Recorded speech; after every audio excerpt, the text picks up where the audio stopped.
எதிர்க்கட்சி தலைவர், எதிர்க்கட்சி துணைத் தலைவர் ஒரு வாட்டி கூட நான் பதில் சொல்லும் போது இருக்க மாட்டேங்கிறாங்க. நானும் தொடர்ந்து பார்த்துக்கிட்டே இருக்கிறேன். ஏற்கனவே 2 வருடங்களுக்கு முன்பு என்னுடைய காரில் ஏறி அவர் செல்ல முயன்ற பொழுது நான் சொன்னேன், இந்த விஷயத்தை கார் எடுத்துகிட்டு போங்க, ஒன்றும் பிரச்சனை இல்லை அப்படின்னு. அப்பொழுது அண்ணன் மாண்பு உறுப்பினர் முன்னாள் முதலமைச்சர் அண்ணன் ஓபிஎஸ் அவர்கள் எழுந்து நின்று சொன்னார்கள், நாங்கள் எங்கள் கார் எங்கேயும் தப்பாக போகாது அப்படின்னு. ஆனால் இன்னைக்கு டெல்லியில் ரூட்டு மாறி கிட்டத்தட்ட 3 கார் மாறி அவங்க கட்சி ஆஃபீஸுக்காக போயிருக்கிறதா சொன்னாங்க. அவருடைய அதுக்கு வாழ்த்துக்கள்.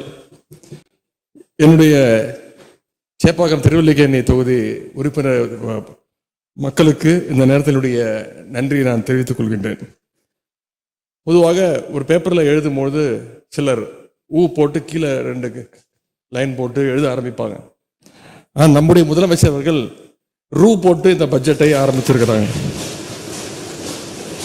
பாசிஸ்டுகள் எத்தனை ரூல்ஸ் போட்டு தமிழகத்தை அடக்க நினைத்தாலும் பட்ஜெட்டில் ஒரே ஒரு ரூவை போட்டு அவர்களை அலறச் செய்தவர் தான் நம்முடைய மாண்பு முதலமைச்சர் அவர்கள்.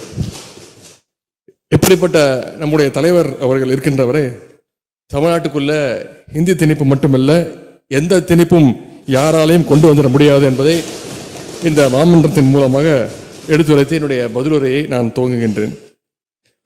வறுமை ஒழிப்பு திட்டங்கள், ஊரக கடன்கள் துறை 1989ஆம் ஆண்டு மகளிருடைய பொருளாதார சுதந்திரத்துக்காக தருமபுரி மண்ணிலிருந்து மகளிர் சுய குழுக்களை என்ற விதையை தூவியவரும் முத்தமிழ் டாக்டர் கலைஞர் அவர்கள் தான். இன்றைக்கு அந்த விதை தமிழ்நாடு எங்கும் பரவி மிகப்பெரிய ஒரு ஆலமரமாக திகழ்ந்து கொண்டிருக்கிறது. இன்னும் சொல்ல போனா இந்திய ஒன்றியமே நம்முடைய சுய குழுக்களை பார்த்து அவங்க திட்டங்களை விரிவுபடுத்திக்கிட்டு இருக்கிறாங்க. நான் எந்த மாவட்டத்திற்கு சென்றாலும் அங்குள்ள அந்த சுய குழுக்களை சேர்ந்த சகோதரர்களை நேரடியாக ஒவ்வொரு குழுவாக முடிந்தவரை சந்திக்க வேண்டும், அவங்களோடு உரையாட வேண்டும் என்று முதலமைச்சர் அவர்கள் அறிவுறுத்தியிருந்தாங்க.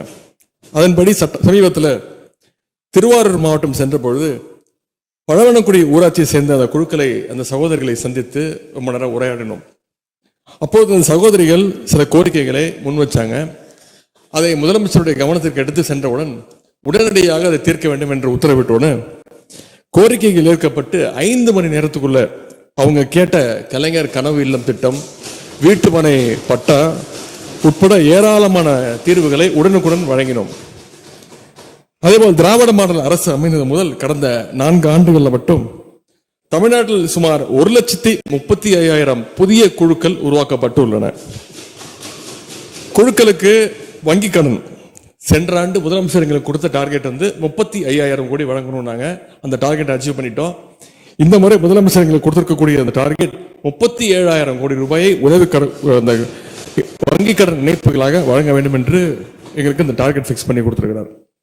இந்த 4 ஆண்டுகள்ல இப்படியாக மொத்தம் 1,10,000 கோடி ரூபாய் அளவுக்கு வங்கி கடன் இணைப்புகளை நம்முடைய முதலமைச்சர் அவர்கள் வழங்கியிருக்கிறாங்க. இதனை முதலமைச்சர் அவர்கள் அவங்க கொடுக்கக்கூடிய வெறும் ஒரு கடன் தொகையாக பார்க்கவில்லை, அவங்களுடைய உழைப்பின் மீது வைத்திருக்கக்கூடிய அந்த நம்பிக்கை தொகையாகத்தான் முதலமைச்சர் தொடர்ந்து பார்த்துக்கிட்டு இருக்கிறார்.